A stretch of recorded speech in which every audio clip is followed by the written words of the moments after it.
Assalamualaikum warahmatullahi wabarakatuh kepada Ustaz Abdul Rahman Muhammad Amin.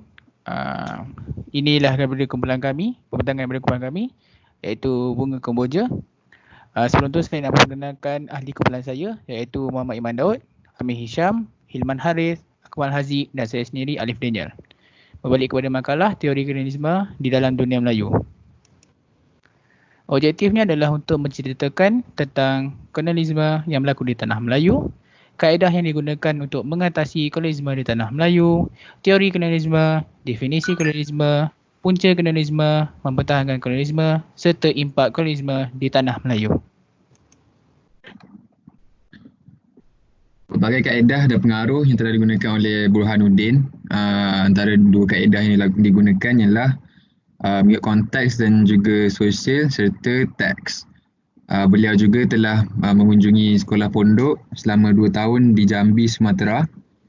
Selama 2 tahun, beliau telah menanam sikap peka akan masyarakat Islam sekeliling. Seterusnya, beliau juga nyambung belajar di India selama beberapa tahun untuk mendalami bidang perubatan dan sains Islamik.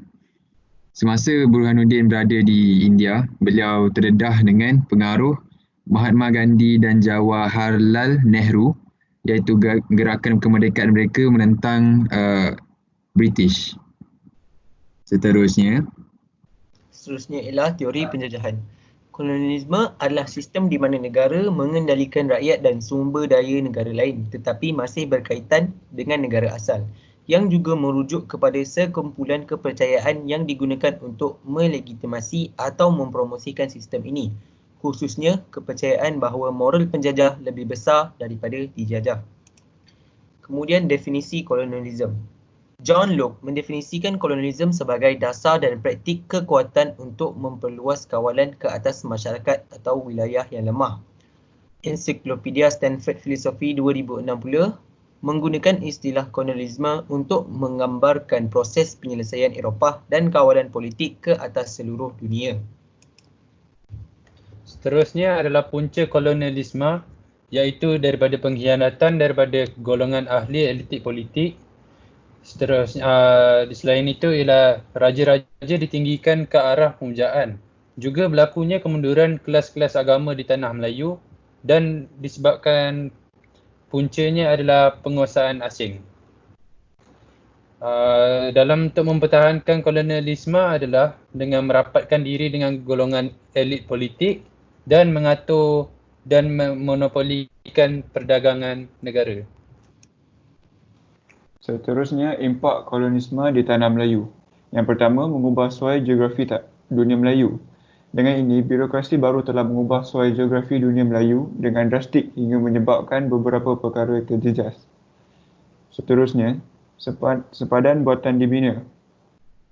Sekatan sepadan ini telah mengurangkan interaksi antara komuniti dan saudara lain untuk melintas sepadan negeri. Seterusnya, ketidaksamaan dari segi kekayaan, latar belakang etnik dan kelas. Kolonialisme telah menyebabkan ketidaksamaan dari segi kekayaan, latar belakang, etnik dan kelas. Oleh itu, kebanyakan orang Melayu berada di luar bandar untuk bekerja di ladang, manakala pedagang yang kebanyakannya orang India, Arab, Parsi, Eropah dan Cina yang tinggal di dalam kehidupan mewah.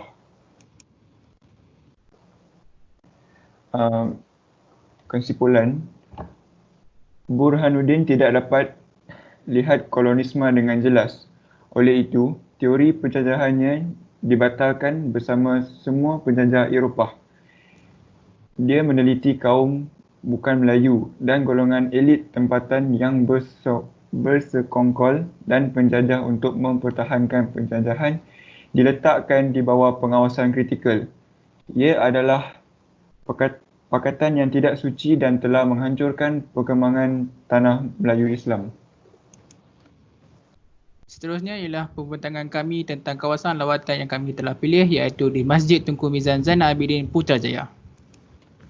Tentang bab 1, pengenalan, objektifnya, tujuan kumpulan kami menjalankan kajian khusus TITAS ini adalah untuk mengkaji tentang keunikan tempat ibadat agama Islam, iaitu di masjid itu, Masjid Tunku Mizan Zainal Abidin. Dan kami juga ingin mengenali dan memahami lebih terperinci tentang agama Islam dari pelbagai sudut dan pelbagai aspek. Metodologi untuk kajian yang kami telah gunakan iaitu buku-buku Islamiah dan juga laman sesawang internet. Tujuan kami menggunakan metodologi tersebut adalah kerana untuk lebih meringkaskan dan mendapat informasi dengan lebih tepat. Dan untuk kami juga satu kumpulan, setiap ahli kumpulan telah berkumpul pada satu hari dan melawat tempat yang kami lakukan di Masjid Tunku Mizan Zainal Abidin, Putrajaya. Dan 3 orang daripada ahli kumpulan kami iaitu Amin Hisham, Hilman Haris dan Ahmad Haziq membuat satu soal selidik terhadap keluarganya tentang kajian yang telah kami jalankan dan justifikasi lokasi kejadian, kajian. Kami telah lakukan dan kami memilih tempat Masjid Tunku Mizan ini kerana kedudukannya strategik dan berhampiran dengan kawasan kediaman kami. Dan kami juga memilih tempat itu kerana memudahkan segala pergerakan dan perjalanan kami ke tempat tersebut. Dengan itu, seni bina dan keunikan Masjid Tunku Mizan Zainal Abidin telah menarik pemerhatian umum termasuk di luar negara dan serta menjadi mercu tanda masyarakat bertamadun agama Islam yang dijadikan sebagai tempat lokasi kejadian, tempat lokasi kajian kumpulan kami. Bab 2, pengenalan tentang agama Masjid Tunku Mizan Zainal Abidin. Masjid ini dibina pada 5 April 2004 dan telah diserahkan pengurusannya kepada pihak JAKIM pada tarikh 19 Ogos 2009. Nama masjid ini diambil sempena nama Seri Paduka Baginda Yang di-Pertuan Agong Al-Wathiqu Billah Tuanku Mizan Zainal Abidin Almarhum Sultan Muhammad Al-Muqtafi Billah Shah. Masjid Tuanku Mizan ini terletak di Presin 3, Putrajaya. Masjid ini juga dikenali sebagai Palace of Justice. Kaedah penyembahan Tuhan umat Islam ialah dengan solat 5 waktu iaitu subuh, zuhur, asar, maghrib dan isyak.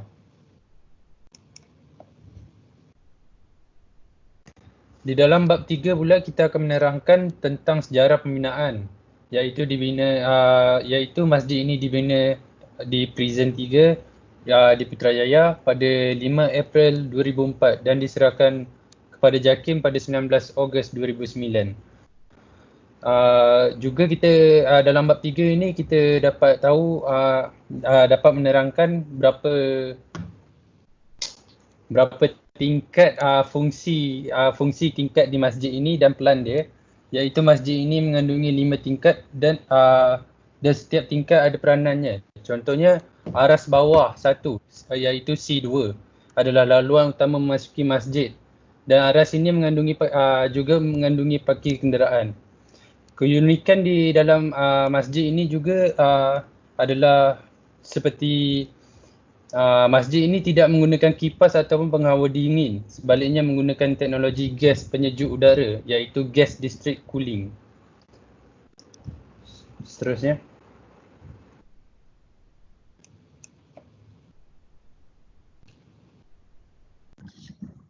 Hasil temubual yang kita dapati daripada 3 buah keluarga ialah persepsi keluarga terhadap agama.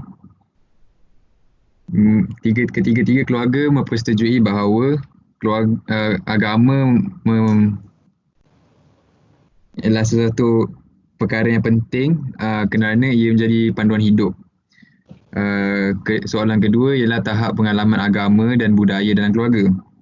Tahap pengalaman yang dipersetujui oleh dua buah keluarga ialah mereka menitik beratkan solat berjemaah kerana ia akan mengeratkan silaturahim. Manakala satu dari keluarga menitik beratkan bacaan-bacaan surah-surah seperti Al-Mulk dan Al-Kahfi supaya dapat mendisiplinkan diri mereka untuk meringankan bibir untuk membaca surah tersebut.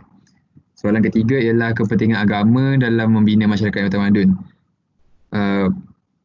Ketiga-tiga keluarga mempersetujui dengan pernyataan ini kerana seperti yang telah diberitahu, agama memainkan peranan penting untuk menjalani kehidupan harian kerana ia menjadikan panduan hidup untuk semua individu, semua insan dalam muka bumi ini. Seterusnya, berdasarkan kajian yang telah saya dan kumpulan saya jalankan mengenai Masjid Tuanku Mizan Zainal Abidin, terdapat beberapa perkara yang dapat dirumuskan. Yang pertama, tempat ibadah yang dikaji iaitu agama Islam. Seterusnya, umat Islam Malaysia menunaikan ibadat solat di masjid, surau dan di rumah. Tetapi demi mengejarkan pahala berlebihan, digalakkan menunaikan solat di masjid atau surau untuk menunaikan solat ibadah berjemaah untuk mendapatkan pahala yang berganda. Terima kasih.